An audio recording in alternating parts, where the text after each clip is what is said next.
আপনাদের ব্রাহ্মণবাড়িয়ায় সবচেয়ে ফেমাস ব্যবসা, মানে যেই ব্যবসা অনেকেই করে, ব্যবসার নাম কি? খালি গাঁজা ব্যবসা করে, আর কোনো ব্যবসা করে না।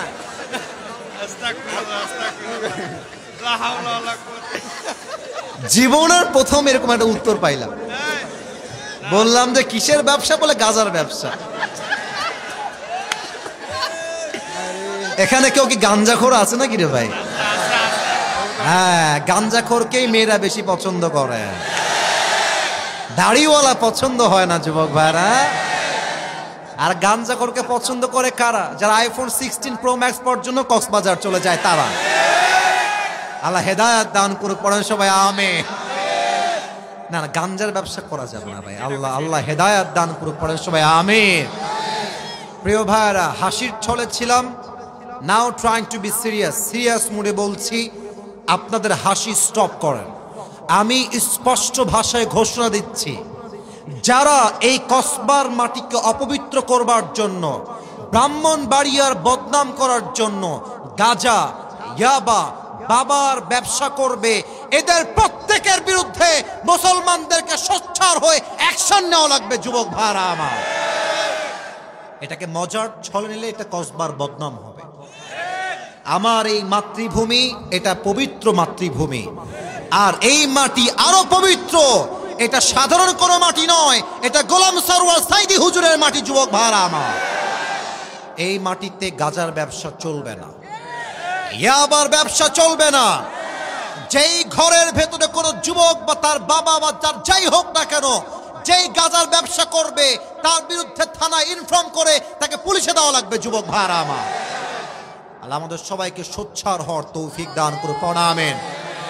আচ্ছা, গাজা ছাড়া আর কোনো ব্যবসা কি এখানে নাই? আচ্ছা, আমি নিজে আপনাকে এক্সাম্পল দিচ্ছি। আপনাদের এখানে একটা মোড় দেখলাম, মোড়টার নাম কি গো ভাই?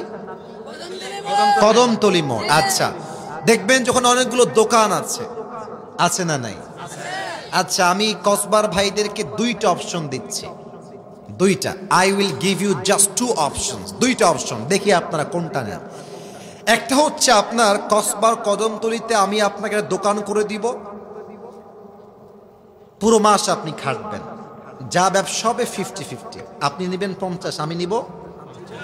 কথা না বললে তো আমি কথা বুঝতে পারবো না। আপনি নেবেন 50, আমি নিব 50। আচ্ছা, আর একটা বিজনেস আমি আপনাকে দিব, সেটা হচ্ছে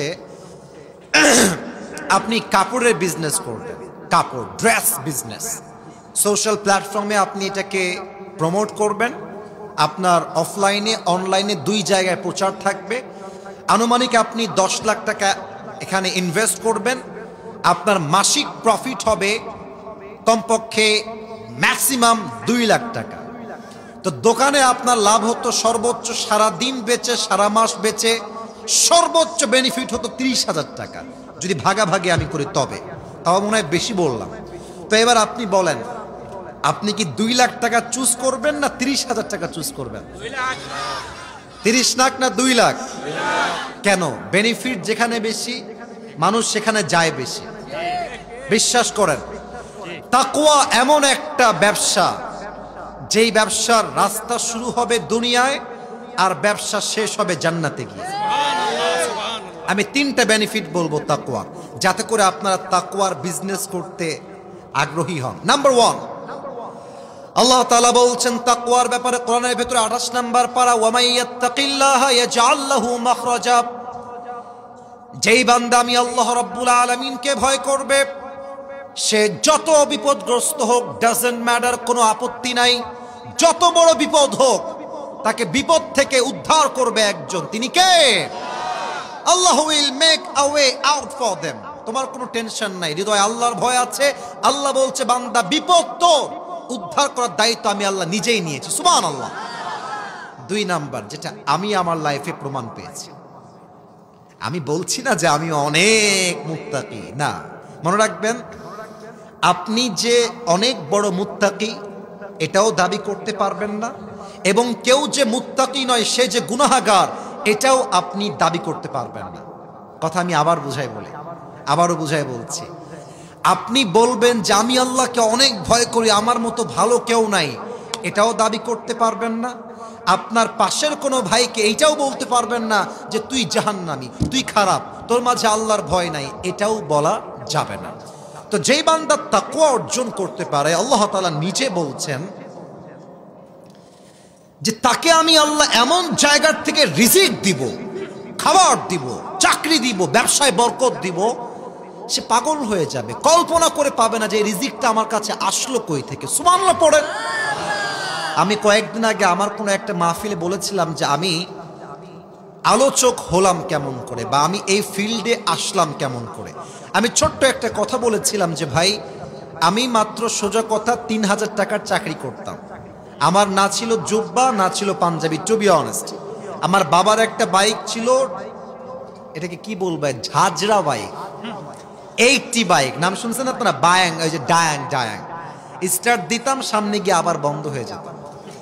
একটা সময় গিয়ে এত বিরক্ত হয়ে গেলাম, আব্বাকে বললাম যে আব্বা তোমার বাইক তুমি রাখো, এই আন্ডা আমি চালাইতে পারবো না।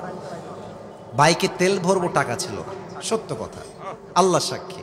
ইভেন আমি যে ওয়াচ করব কারোর সামনে, জুব্বা যে এত খারাপ ছিল, সব জুব্বা পড়তে পারতাম না।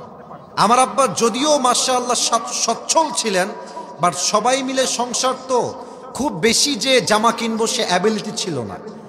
এখন যে আমার জুব্বা কতগুলো আমি আপনাকে গুনে ছাড়া বলতে পারবো না, গুনতে হবে। এই যে কোটি, এটা অনেক, আমি ভাই শো অফ করছি না, ওয়াল্লাহি আল্লাহর কসম। আমি বলতে চাচ্ছি আপনার ভরসা হবে আল্লাহর উপরে, আপনার আশা হবে আল্লাহর উপরে। আপনাকে আল্লাহ এত পরিমাণ দিবে আপনি কল্পনাই করতে পারবেন না, ঠিক কিনা বলেন? তো আপনারা সবাই তো আজহারী সাহেবের নাম শুনলেন একটু আগে। এই মানুষটার জন্য আমার জীবনটা চেঞ্জ হয়েছে। আমি দেখেন, আমরা সবাই আগে এরকম ভাবতাম না যে হুজুর মানে আনস্মার্ট, হুজুর মানে খ্যাত, হুজুর মানে কিছু বোঝে না, হুজুর মানে টুপি থাকবে একদিকে, জুব্বা থাকবে ছেঁড়া, পেছন থেকে পাছাও দেখা যাবে। শুনতে খারাপ লাগছে তাই না? এরকম মানুষ মনে করে যে যার লুঙ্গি যত ছেঁড়া, যার জুব্বা যত ছেঁড়া, সে মনে হতো বেশি আল্লাহওয়ালা। না না, তাকওয়া মানেই জামা ছেঁড়া হবে তা না। তাকওয়া মানে আপনি হবেন স্মার্ট। আপনার সম্পর্ক দুনিয়ার সঙ্গে নয়, সম্পর্ক হবে একজনের সঙ্গে। তিনি কে? তো আজহারী সাহেবকে দেখে আমি চিন্তা চেঞ্জ করেছি। আমি কিন্তু ইংরেজি ভাষা মোটেও ভালো করে জানতাম না, টু বি অনেস্ট। এখন আমি ইংরেজি ভাষায় অনর্গল কথা, যে কোনো জায়গায়, আমি আবারও বলছি, আমি শো অফ করছি না, যে কোনো জায়গায় আমি নিজেও ইংরেজি ক্লাস নেই, মাঝে মাঝে ক্লাস নেওয়ার সুযোগ হয়, 1 ঘন্টা 1.5 ঘন্টা ইংরেজি বক্তব্য দেওয়া লাগে। তো কেন বলছি জানেন? আমাদের এই দেশের সিস্টেমটা হচ্ছে, যদি কোনো আলোচক যুবকদের কাছে প্রিয় হয়ে যায়, দেখবেন সেই আলোচকটা হুজুরদের কাছে অপ্রিয় হয়ে যায়। এই যে আজহারী সাহেবের মাহফিলে 10 লাখ 20 লাখ লোক হচ্ছে, ও কসবার ভাইরা, আপনারা তো আমার ভালোবাসার মানুষ, আপনারা বলেন তো এই 10 লাখ লোক কি ভাড়া করে আনা আদৌ যায়? তো যারা বলছে এই লোক ভাড়া করে নিয়ে আসা হয়েছে, তারা মূর্খ ছাড়া আর কিছু হইতে পারে না। তো আপনারা যদি আল্লাহর ভয় অর্জন করতে পারেন, আপনাকে রিজিক নিয়ে ফিকির করার প্রয়োজন নাই, আপনাকে রিজিক দিবে একজন। তিনি কে?